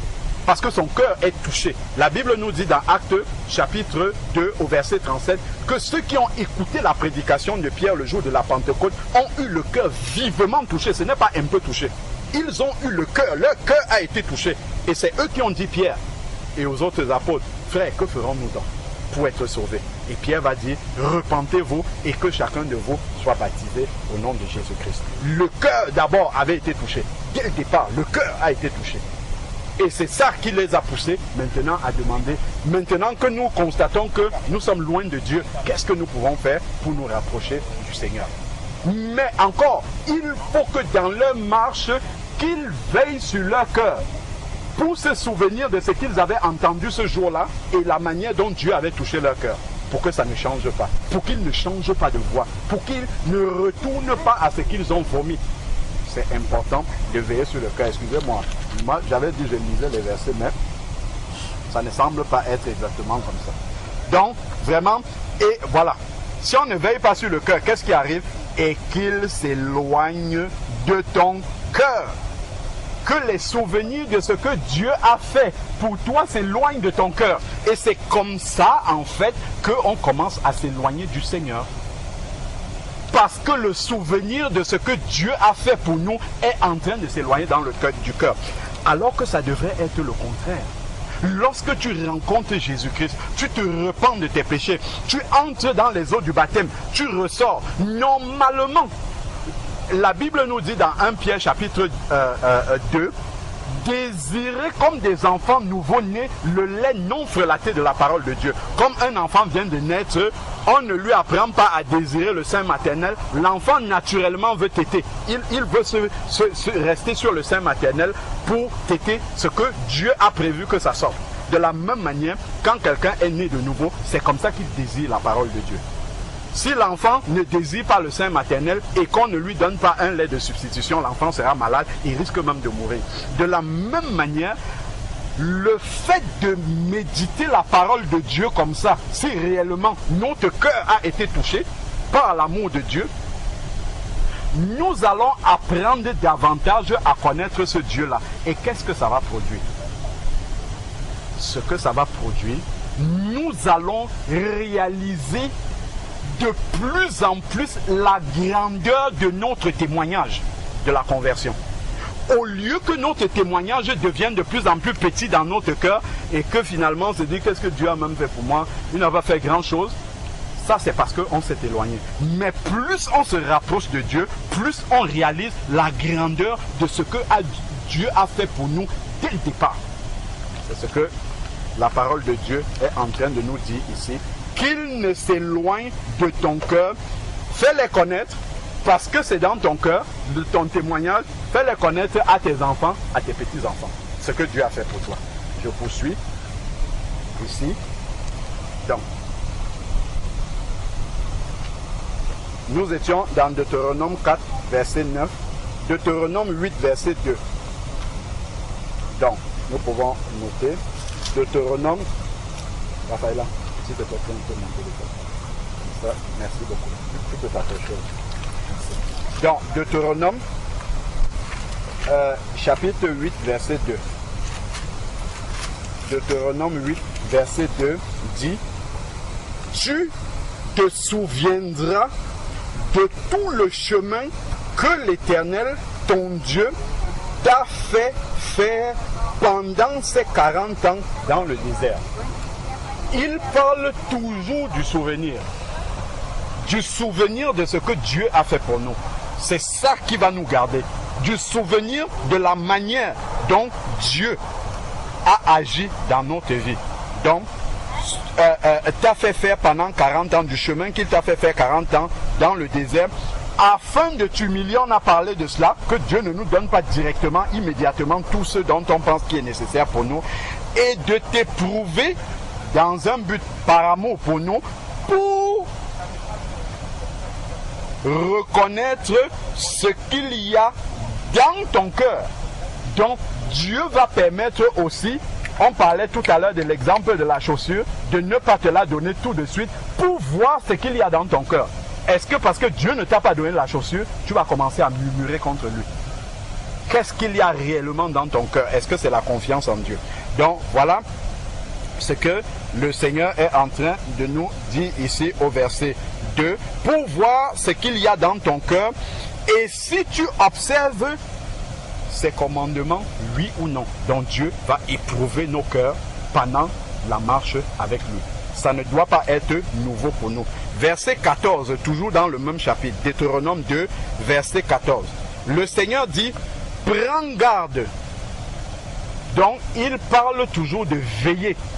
Il dit, prends garde de peur que ton cœur ne s'élève et que tu n'oublies l'Éternel.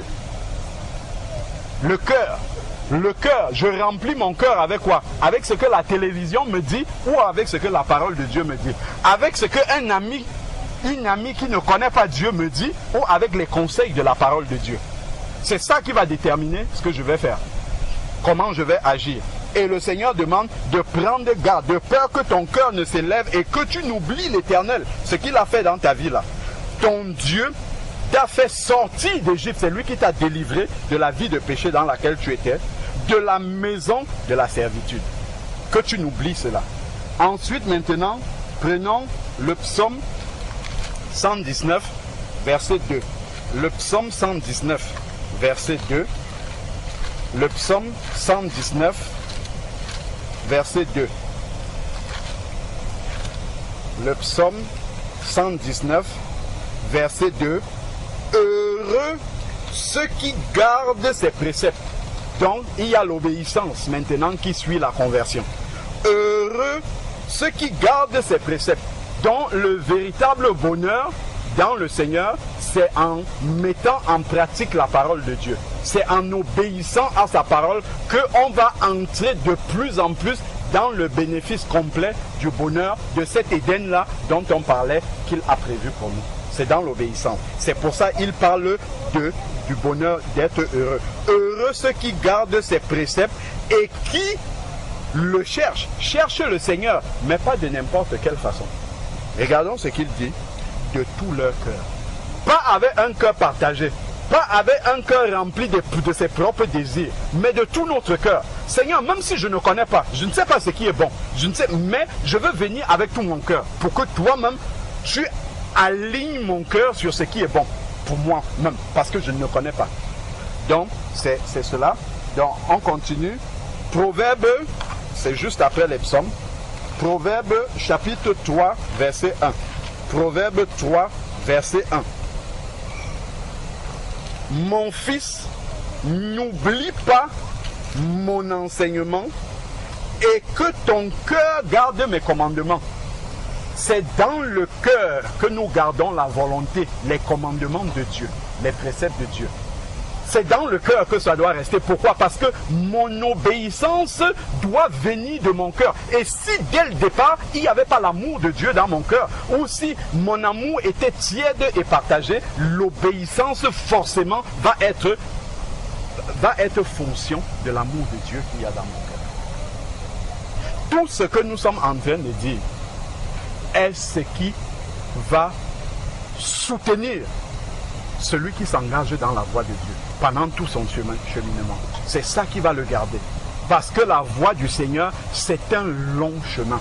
C'est vraiment un long chemin où il peut avoir des hauts, des bas, beaucoup de combats, beaucoup d'incompréhension, ainsi de suite. Mais si dès le départ, nous avons donné notre cœur entièrement à Dieu, nous allons toujours rebondir sur ce premier amour-là et Dieu va nous faire comprendre ce qu'il est en train d'opérer dans nos vies. Donc, et que ton cœur garde mes commandements. Nous poursuivons. Proverbe 4, verset 4. On arrive vers la fin. Proverbe 4, 4. Proverbe 4, 4.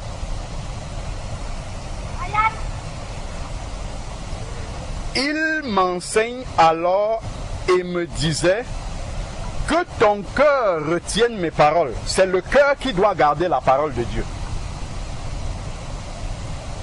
C'est le cœur qui doit garder la parole de Dieu. Voilà pourquoi quelqu'un n'obéit pas parce qu'il a entendu le frère Franck lui demander d'obéir. Mais il obéit parce que lorsque le frère Franck a parlé, il a reçu ça dans son cœur comme venant de Dieu. Et il fait fi du frère Franck. Ce n'est pas comme si Franck était là, mais c'est comme si Dieu s'est mis devant lui et lui a parlé. Et c'est ça qui va le pousser à obéir. Donc que Franck soit là, que Franck ne soit pas là, il obéit parce qu'il sait que Franck n'a été qu'un canal par lequel Dieu lui a parlé directement. Donc, c'est vraiment important. Il m'enseignait alors et me disait que ton cœur retienne mes paroles, garde mes commandements et tu vivras. L'obéissance est ce qui nous garde en vie spirituellement, nous garde en communion avec Dieu. Chapitre 4 toujours, verset 23, c'est le dernier qu'on va lire. On va finir par là. Proverbe chapitre 4, verset 23. Garde ton cœur plus que toute autre chose. Tous les murmures qu'on peut avoir, toutes les insatisfactions, toutes les inquiétudes, tout cela vient du fait que notre cœur est rempli. Nous avons laissé entrer même le doute, tout ce qui peut nous faire être pas pleinement dans ce que Dieu a prévu pour nous, c'est parce que nous avons permis et laissé entrer dans notre cœur des choses que Dieu n'aurait pas voulu. Et Satan sème les choses. Comme on a vu, comment as-tu laissé Satan? Satan sème de différentes façons. Juste pour rendre cela un peu concret, pour qu'on ne reste pas dans l'abstrait. Quand tu écoutes une conversation, un ami peut te parler, une amie peut te parler, et ça, c'est une semence de Satan qui est déposée dans ton cœur. Parce que Satan utilise n'importe quel vase qui est disponible pour communiquer une mauvaise semence. Une parole de doute, une parole d'inquiétude. Tu peux venir ici, tu dis, waouh, moi je suis au chômage, mais je sais que Dieu va pouvoir, ainsi de suite. La sœur ouvre la bouche, elle donne un témoignage, waouh, ça fait 6 mois que je suis au chômage. Vraiment, depuis que je prie, Dieu n'a jamais fait. Dieu n'a pas encore fait. Et là, l'inquiétude commence à venir. Tu te dis, ah, mais si Dieu n'a pas fait pour la sœur, comment moi? Le doute commence à venir. Parce que j'ai entendu une parole d'incrédulité. Ça a semé l'incrédulité. Mais si au contraire, quand j'entends la sœur parler comme ça, je dis, mais ma sœur, c'est parce que tu ne connais pas notre Yahvé Jireh. Dieu va pouvoir pour toi. Je commence à lui parler, ça va me fortifier et ça va aussi fortifier la sœur. Donc, Satan peut faire entrer dans mon cœur parce que j'ai entendu une parole. Si je m'assois, je regarde la télé, sans discerner, sans que mon esprit ne soit toujours en veille, comme il a dit veille. Je regarde la télé, je commence à me familiariser, me prendre à la manière de raisonner des gens, des projets, des choses que Dieu n'a pas pour moi vont commencer à naître dans mon cœur. L'inquiétude, on voit la maladie qui est là maintenant. Si je commence à suivre les statistiques, 100 personnes sont entrées au truc. Demain, en 24 heures, 1000 personnes sont mortes. Je commence à me demander, est-ce que ça ne va pas aussi arriver chez moi? Est-ce que ça va pas arriver? L'inquiétude commence à arriver. Mais si quand je m'assois comme ça, il y a 3000 morts aujourd'hui, je regarde la parole de Dieu. Vous imposerez les mains aux malades et les malades seront guéris. Seigneur, voilà une opportunité de prier pour les malades. Ces personnes ont besoin de ton attouchement pour être guéris et qu'ils sachent que le Dieu vivant existe et qu'il guérit toujours. Si c'est ça qui est dans mon cœur, c'est une opportunité de montrer la puissance de Dieu, de montrer que Dieu est capable de toucher encore aujourd'hui.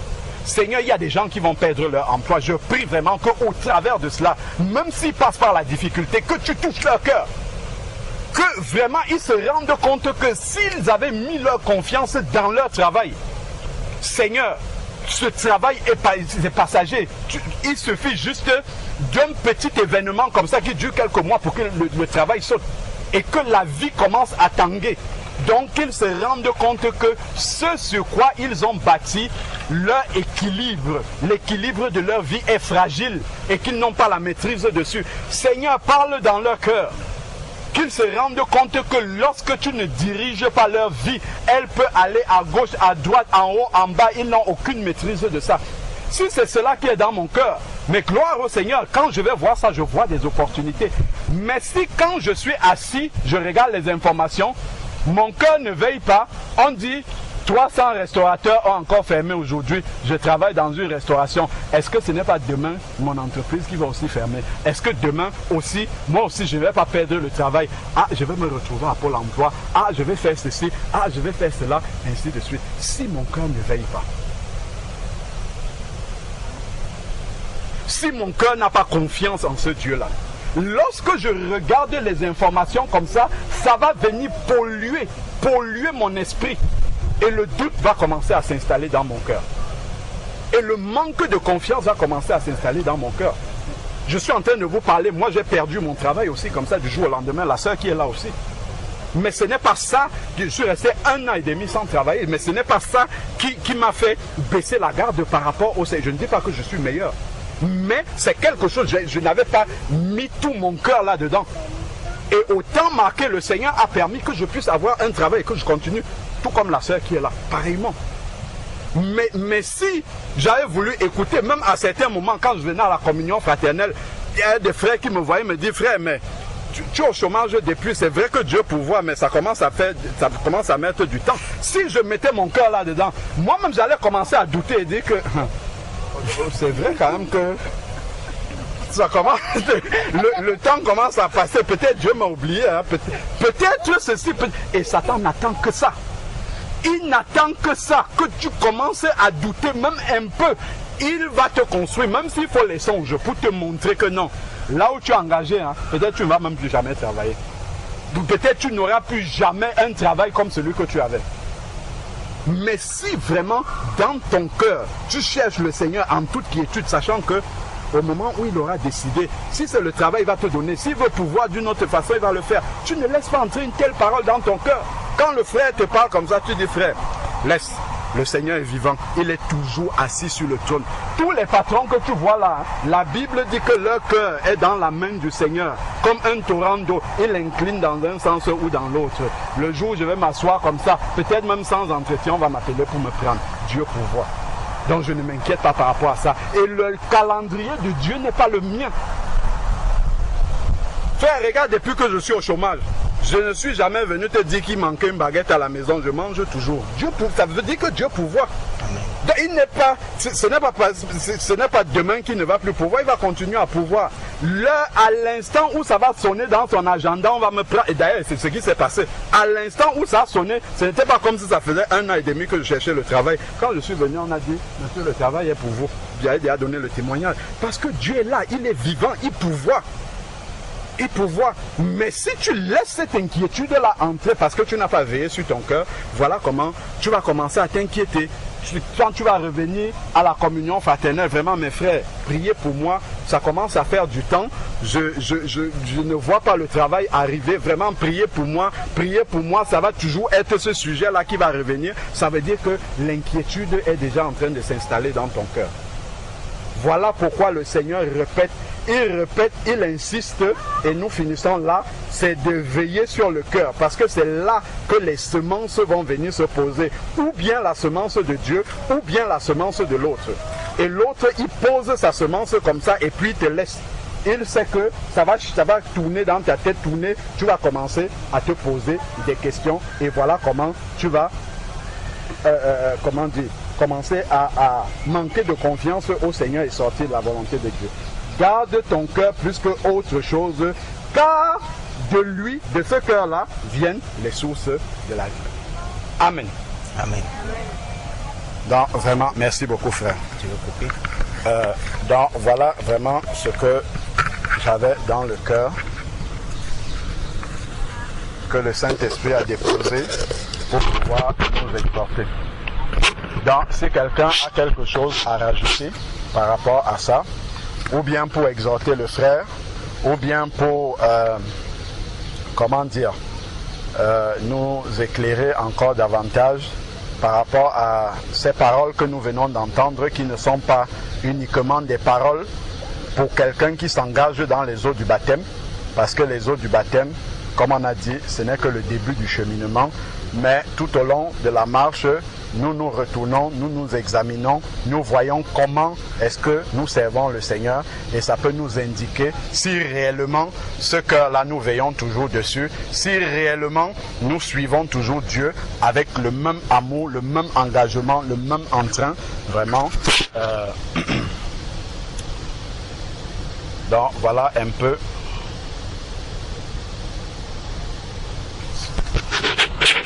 quelques paroles qui peuvent nous aider aussi, pour nous qui cheminons avec le Seigneur, de faire un peu un bilan, d'examiner vraiment la manière dont nous avançons avec le Seigneur. Et ça, ce n'est pas seulement uniquement au moment du baptême, tout au long du cheminement, nous sommes amenés toujours à examiner ces motivations-là, la manière dont nous avançons.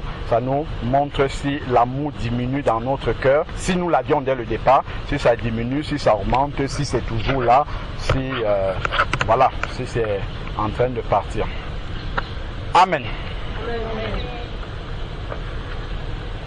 Et après on va prendre le temps de prier, parce qu'en fait quand j'ai ouvert la bouche, c'était pour dire qu'on va prier.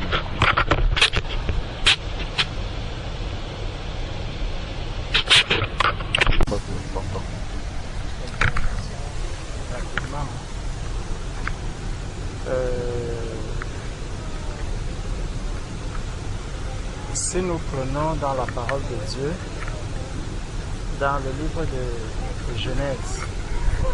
Genèse, chapitre 1, à la création. Il est écrit, au commencement, Dieu créa les cieux et la terre. Et il est dit, la terre était informe et vide. La suite, frère, si tu veux lire un peu la suite, s'il te plaît.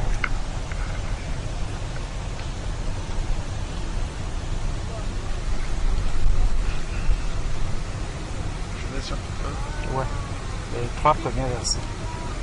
Au commencement, Dieu créa les cieux et la terre était informe et vide. Il y avait des ténèbres à la surface de l'abîme, et l'Esprit de Dieu se mouvait au-dessus des eaux. Dieu dit que la lumière soit, et la lumière fut. C'est bon. Donc, on voit que Dieu a créé les cieux, il a créé la terre. Mais la première chose que l'on voit sur la terre, c'était quoi? Elle était informe et vide. La suite. Les ténèbres. Voilà. Donc, la première chose qui apparaît sur la terre que Dieu a créée, c'est quoi? C'est les ténèbres. Voilà pourquoi l'être humain, avant d'accéder à la lumière, il faudrait qu'il réalise d'abord ce que c'est que les ténèbres. Donc, le milieu dans lequel chacun de nous se trouve avant d'accéder à la lumière du Seigneur, c'est les ténèbres. C'est pour ça que lorsque Dieu va créer tout cela, la terre, bon, on dit la terre est informe et vide. On sait que toute chose a une forme.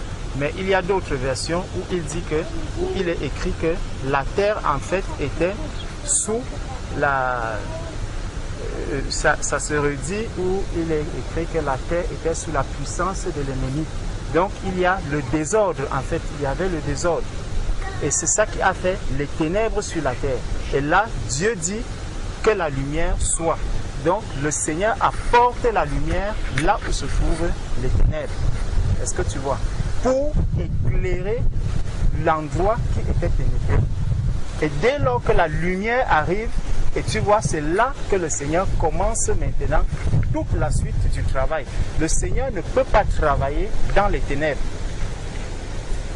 Est-ce que tu vois, frère? Donc, la première chose, c'est que tu réalises effectivement que je suis perdu. Tu réalises que je suis dans les ténèbres. Et quand tu as réalisé cela, tu fais appel au Seigneur. Le Seigneur apporte donc ta lumière sur toi. Et dès qu'il apporte cette lumière sur toi, alors il va commencer un travail. Donc ce n'est que ça que je voulais ajouter dans ce que le frère est en train de dire. Amen.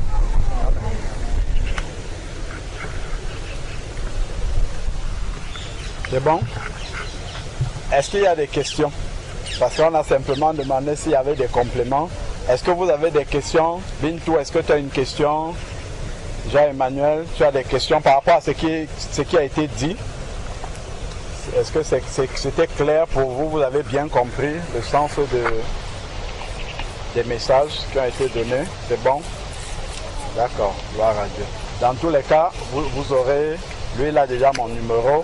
On va prendre les numéros. Si vous avez des questions, n'hésitez pas à nous appeler. On peut partager en aparté, discuter et puis compléter par la grâce de Dieu. Amen. Donc, on va procéder au baptême. Bon, la plupart de ceux qui sont ici, j'avais fait un résumé de ton témoignage.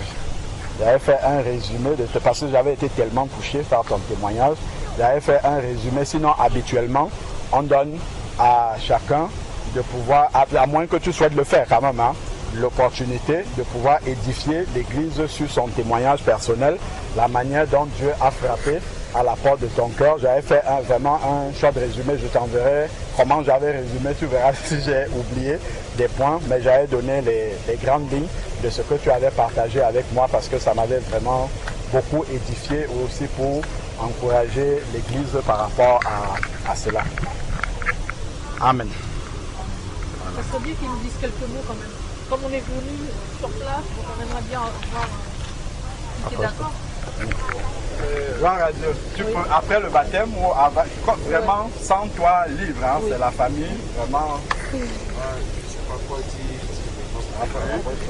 Là, je sais pas quoi dire, j'ai pas prévu faire quelque chose, mais peut-être après le baptême, et on verra si l'Esprit de Dieu me donne la force de le dire et de le partager avec tout le monde.